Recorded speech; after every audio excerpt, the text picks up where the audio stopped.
We still are getting 55,000, 57,000 fresh bookings per month. We've been billing 33,000 per month, as I just said. Cancellations is less than 8%. Some of our new launches have added to the open bookings because, Thar, rear-wheel drive and so on have all got very, very good response. And you can see that hence the open bookings has gone up to 292,000. We've revealed, some of you were there in Hyderabad, the whole Born Electric portfolio that's got very good feedback as more people have seen it in person.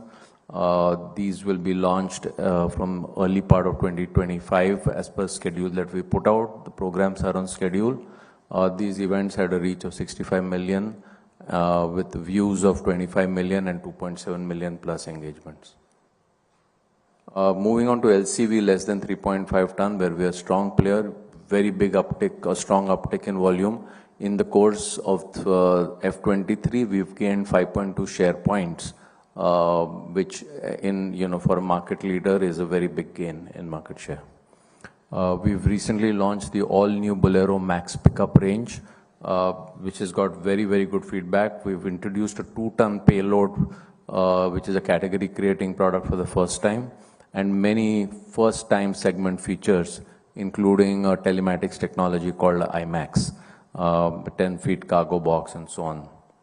Initial feedback and response from the market is extremely strong. The last mile mobility business seen very strong growth. As you can see in the Q4, the blue bar, which represents electric, is now a very large part of the quarter volumes. We've seen the highest ever volumes in electric volumes in Q4 of 14,700, and we continue our strong market leadership. We've, as you know, announced that this business will spin off into a separate company called Mahindra Last Mile Mobility, which has been valued at around 6,000 crores, with IFC bringing in a 600 crore investment in the business. We are expanding our Zahirabad facility and setting up a state-of-the-line battery assembly there. We've also set up a new trio line in Haridwar. Quick look at the auto financials, the very strong growth in revenue, very strong growth in PBIT, both at a standalone and a consolidated level. And likewise, a very strong growth in revenue and PBIT at both standalone and consolidated level. And we've seen Q4 profits at over 3,600 crores for the auto business in the year. This is a journey of our margin improvement. Again, here we've put out the auto margin in F19. F19 was one of our best years, and that's why we are taking F19 as a non-COVID impacted strong year comparison. We were at 7.8% PBIT margin then, and we are now in Q4 at 7.3%. Significant margin improvement over the quarters and coming back very close to the F19 level in spite of a very significant commodity inflation that we all know we have seen over the last 2.5 years. So a very strong trajectory on margin improvement. Manoj will talk a little about the mix impact between auto and FES on the weighted margin as he presents.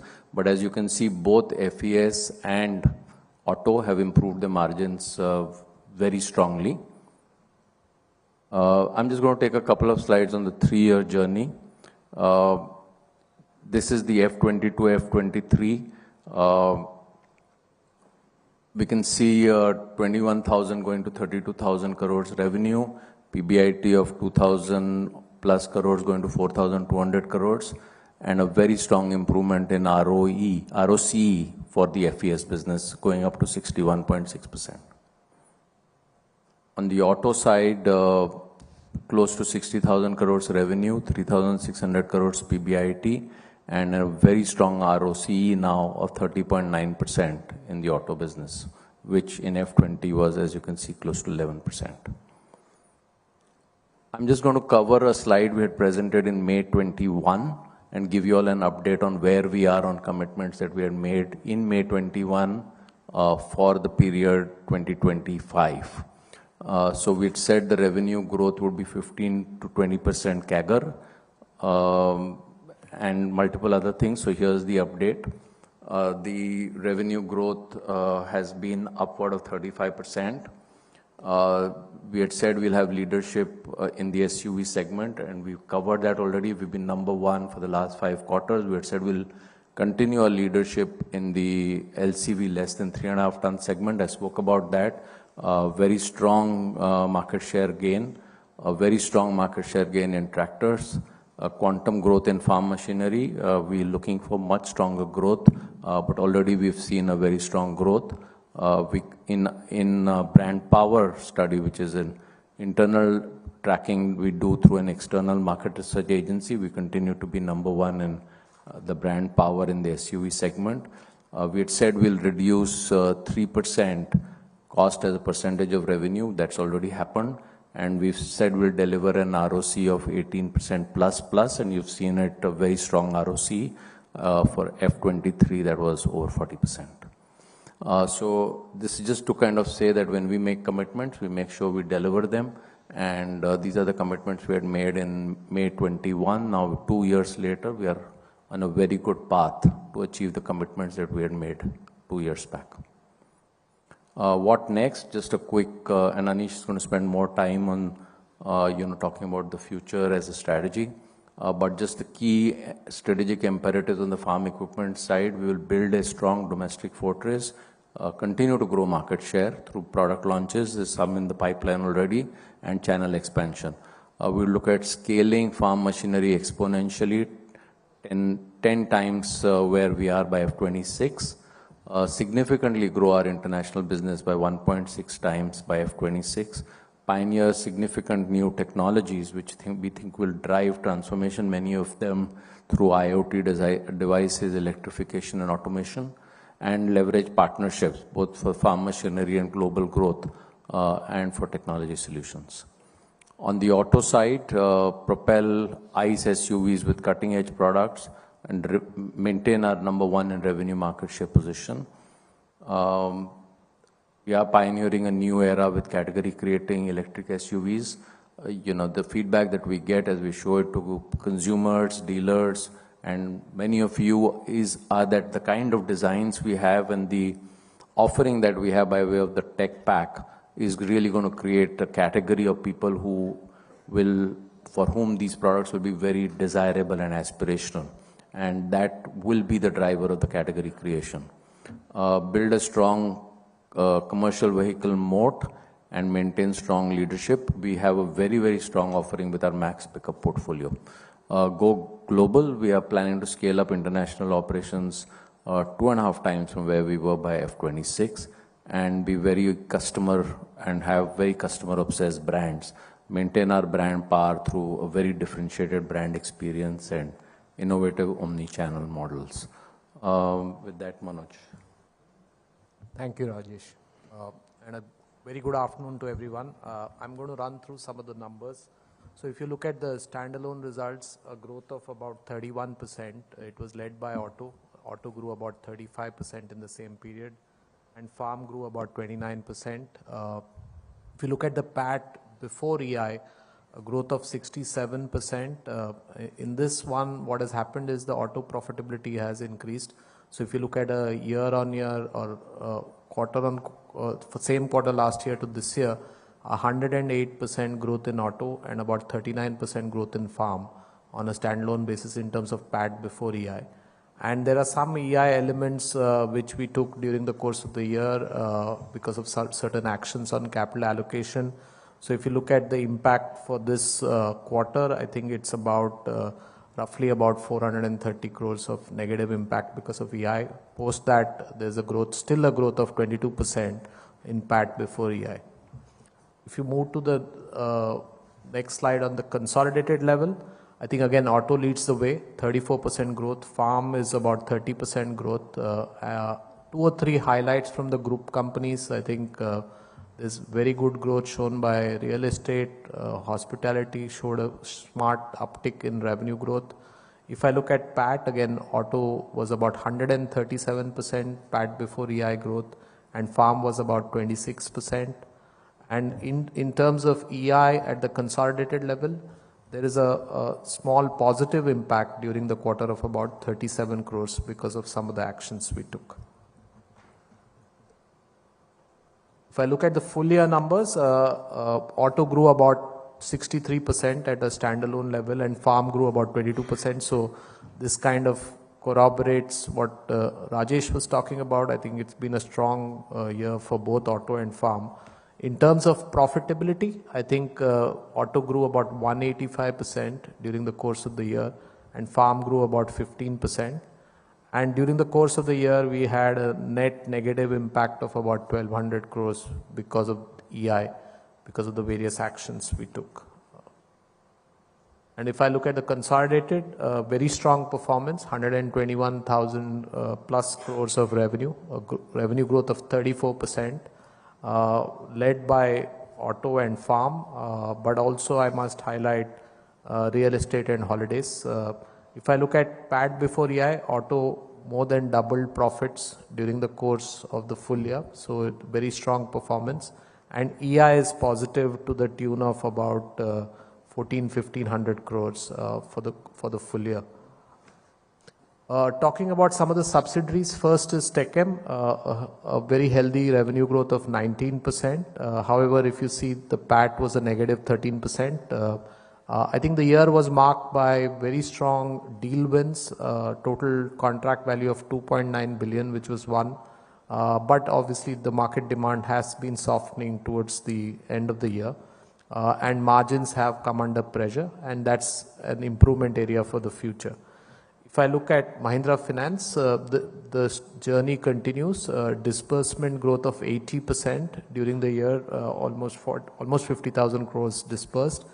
And the combination of this growth as well as the focus on collections and NPAs, I think doubled profits to about 1984 crores. So very strong performance there. If I look at the other growth gems in terms of logistics, I think the revenue growth was about 24% and the revenue crossed about 5,000 crores during the year. So a good demand environment, and profits doubled, profits grew by about 50%. Now this is absorbing the losses of Rivigo, which was one of the loss-making subsidiaries, which was one of the acquisitions which we did during the year, which have impacted the number in the second half of the year. Hospitality showed a strong rebound. I think as post-COVID, I think we are seeing very high occupancy level of 84% in India. Even the European business, which is HCRO, I think we saw that towards the end of the year, we saw a revival coming through. So a 71% growth in profits in hospitality. And finally, real estate, now the 155 crore number which you see in F22, that has a one-time element. But if you look at the underlying business momentum, it was a record year from a residential sales perspective, north of 1,800 crores of residential sales. The company also forayed into redevelopment and 2 new deals were won. And then the IC business continues to be strong, both Jaipur and Chennai. So very well poised for growth. Just a recap of how the numbers add up from last year to this year. So last year we had a total of about 6,577.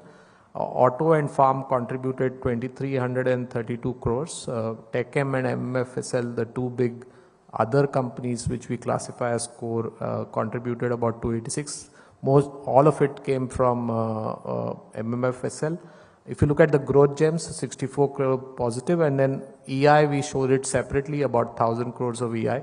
That's a build up to the 10,282.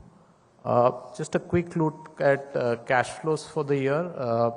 I think we started the year with about 12,100 of cash balance. It's been a very, very strong year of cash generation. Total inflows from group companies as well as auto and farm was about 12,677 crores, which is very, very strong. And we invested in CapEx about 3,500 crores during the course of the year. In addition, both for auto and farm and for group companies, we deployed about 3,100 crores. Now, this highlights where we did invest in Swaraj to make it a subsidiary, as well as we did invest in Mahindra Electric during the course of the year. Those are two numbers which I would like to highlight in this 3,100 crores. And then we go on a journey of deleveraging the balance sheet. And from that perspective, we repaid down almost 2,350 crores of loans during the year and paid out a dividend of 1,400. So we are in a very strong cash position with about 14,400 crores in cash as of March end. And in terms of deployment, I think we had shown you a number almost more than 3 quarters back, that we would spend a net amount of 15,075 crores over the period F22 to 24. As we have gone through a combination of strong demand as well as what we are seeing in terms of the demand outlook going forward, I think we are upping the forecast in terms of capex for the same period. In terms of auto ICE, we are upping it by about 1,600 crores. In terms of EV, I think we are upping it by 1125 crores. And auto and farm investments, this is largely increasing because of some of the actions we did in some of the companies. But what is coming down is because of the external funding, we think that we don't need to invest so much in the other group companies. And we also think that the journey on monetization and partnerships has gone much better and much faster. So that is a number which we see more benefits coming through. So overall, if I see at a net level, the same period, the number which was 15,075 is now 15,900. So that's the outlook which takes care of whatever has happened in F22, F23, and we are also considering what will happen in F24. With that, I hand it to Anish for his section on the way we look at the future and the strategy. Anish, over to you. Thanks, Manoj. So, you heard us say before that M&M was the best performing stock in the Nifty since 2002. And earlier we had said it was the best performing stock from 2002 till August 2018. Well, now we are back to being the best performing stock. And for the last 20 years, as we look at the basket of stocks that were there in the Nifty in 2002 and their performance over 20 years, M&M is once again number one. Driven in a big way by performance over the last year. Let's look at the history of value creation. From 2002 till 14, we grew at 43% CAGR in terms of profits. And then had a period where it was flat to negative, in fact, negative 5%. And then over the last 2 years, we've seen a 75% CAGR in profit after tax. So in each of the last 2 years, on average, we've grown 75%. This was driven by very sharp strategy around capital allocation to start with, and then a pivot to growth. We established growth gems and really drove transformation in our businesses. We committed to 18% ROE and a 15 to 20% EPS growth. What you see here is a list of companies that we had talked about. And you may recall category A, B, and C that we had mentioned at one point. The category A and B companies have largely turned around, with the exception of 2 which are still in process. The category C companies we've exited. And you see a large list out there, and that is all complete now. And therefore you see the losses that we had from this group of companies of 3,429 crores is now on. It's almost break even, and with the turnaround being completed for some of the others, we will be in positive category very soon.